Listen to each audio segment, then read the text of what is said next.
Hello guys, welcome to my blog. तो एक dress I है, वो भी मेरे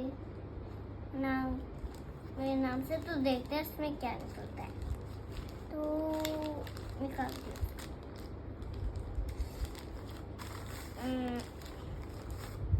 हो गया गाइस। अब इसको खोल के दिखाती हूँ मैं। यहाँ से तो ऐसा लुक है, ऐसे इस पे कुछ लिखा हुआ है।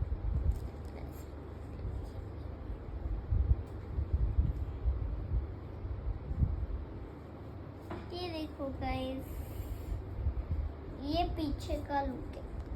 इसका पहन के दिखाती हूँ फाइनल लुक। गाइस तो मैं आपको लुक दिखाती हूँ मेरा। ये है आगे का लुक। तो गाइस ये ड्रेस अच्छी लग रही है ना मुझ पे। ऑफ कोर्स अच्छी लग रही होगी।